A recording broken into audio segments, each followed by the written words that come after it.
نحمدہ ونصلی علی رسولہ الکریم وبلغنا رسولہ النبی الکریم والحمدللہ رب العالمین۔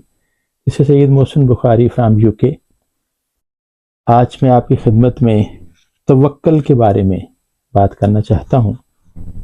قرآن پاک کی آیت ہے سورۃ طلاق میں، وَمَن يَتَوَکَّلْ عَلَى اللَّهِ فَهُوَ حَسْبُهُ۔ ترجمہ ہے، اور جو اللہ پر بھروسہ کرتا ہے تو وہ اس کے لیے کافی ہو جاتا ہے۔ ایک جگہ اور فرمایا، حسبنا اللہ نعم الوکیل نعم المولا و نعم النصیر۔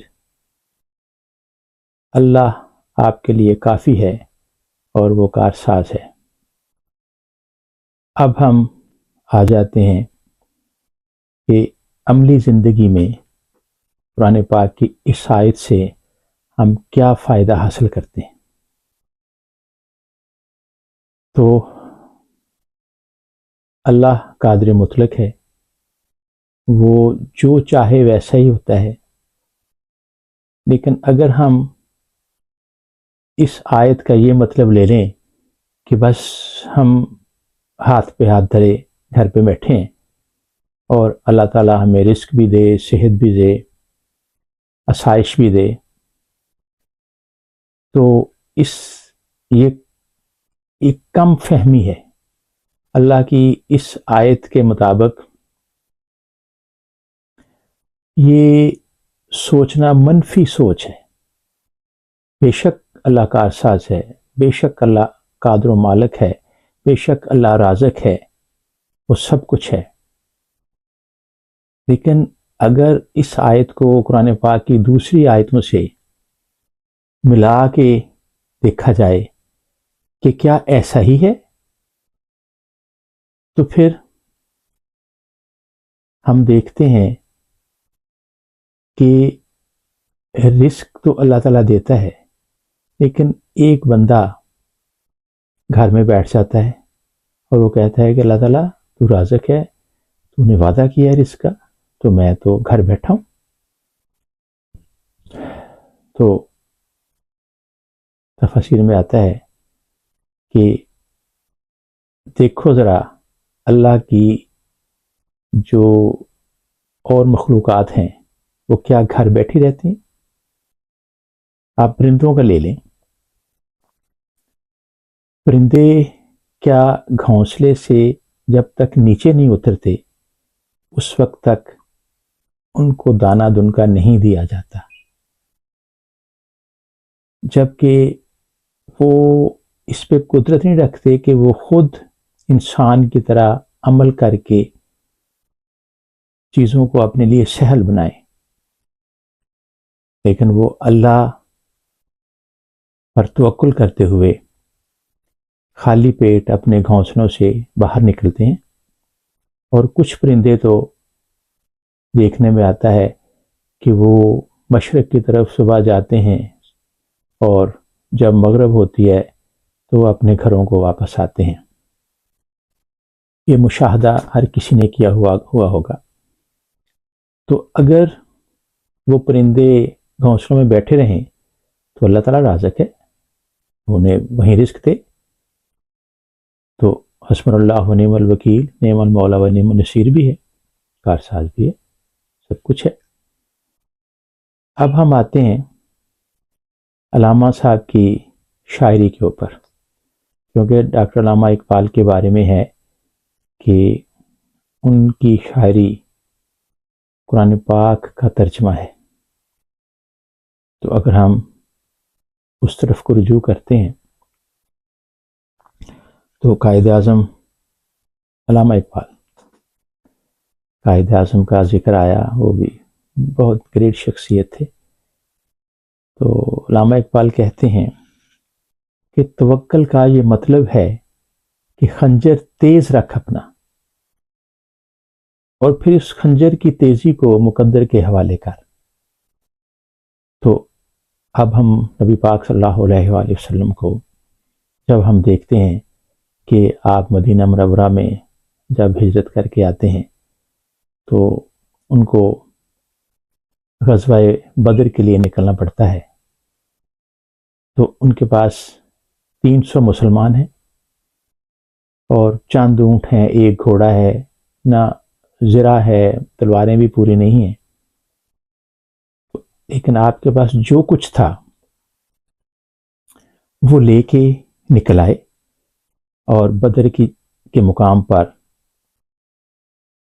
جنگ کے لیے تیار ہوئے، اور اللہ تعالیٰ سے عرض کی کہ یا اے مالک، اے میرے مولا، میں جو کچھ میرے پاس تھا وہ لے کے میں حاضر ہو گیا ہوں، اور یہ مٹھی بھر جو میرے جان صحابہ اکرام ہیں، یا اللہ تو انہیں فتح نصیب فرما۔ تو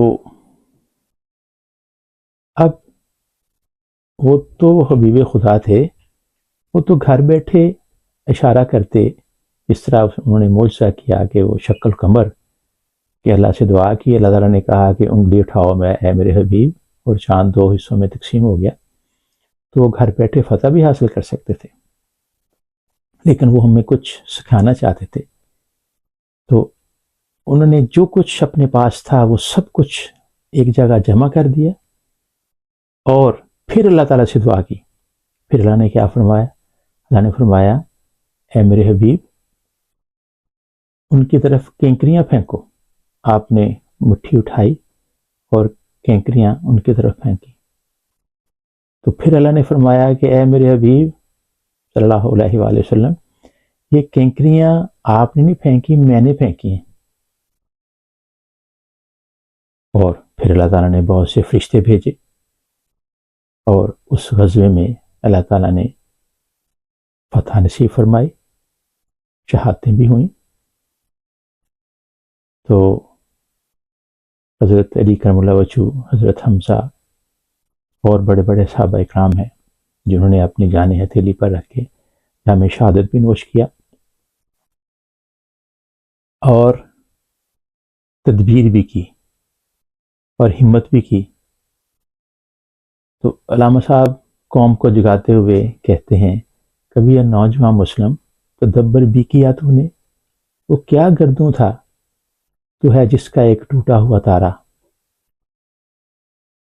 تو ہمارے اسلاف تو وہ تھے جو، جیسے میں نے ذکر کیا کہ نبی پاک صلی اللہ علیہ وآلہ وسلم اللہ کی بہترین مخلوق، ان سے بڑھ کر کوئی چیز نہیں ہے، وہی ہستی ہیں جن کے لیے اللہ تعالیٰ نے ساری دنیا کائنات پیدا کی، وہ فخر موجودات ہیں۔ تو انہوں نے یہ عمل کر کے دکھایا کہ جو کچھ انسان کے پاس ہو وہ لے کے پوری تیاری کر کے وہ نکل پڑے، پھر اللہ پہ بھروسہ کرے۔ یعنی یہ نہیں ہے کہ بس اللہ پہ بھروسہ کر لو اور اللہ نے ہاتھ پاؤں دیے ہوئے ہیں، صحت، زندگی، تندرستی اور برین دیا ہوا ہے، لیکن صرف یہ ہے کہ اللہ پہ بھروسہ کر کے بیٹھے رہو۔ ایسا نہیں ہے، یہ دنیا عالم اسباب ہے۔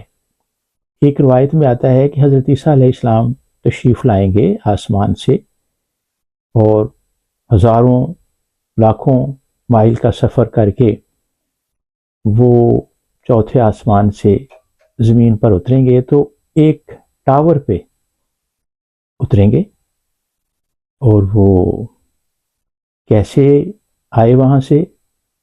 جیسے نبی پاک صلی اللہ علیہ وآلہ وسلم معراج پہ جب تشریف لے گئے تھے، تو جب یہاں پہنچے زمین پہ، تو ایک ٹاور پہ آپ اترے اور بہت سے ہزاروں لوگ جمع ہوں گے، تو وہ فرمائیں گے کہ میرے لیے سیڑھی کا بندوبست کیا جائے۔ تو وہ حیران ہوں گے کہ آپ اتنے میلوں سے تشریف لے آئے، تو وہ فرمائیں گے کہ میں بتانا یہ چاہتا ہوں کہ یہ عالم اسباب ہے، اوپر کے قوانین اور ہیں، دنیا کے قوانین اور ہیں۔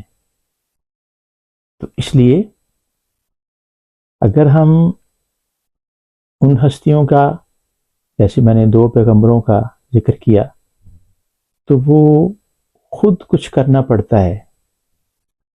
میں علامہ صاحب کا ایک شعر اور پڑھتا ہوں، خدا نے آج تک اس قوم کی حالت نہیں بدلی، نہ ہو جس کو خیال خود اپنی حالت کے بدلنے کا۔ تو God helps those who help themselves۔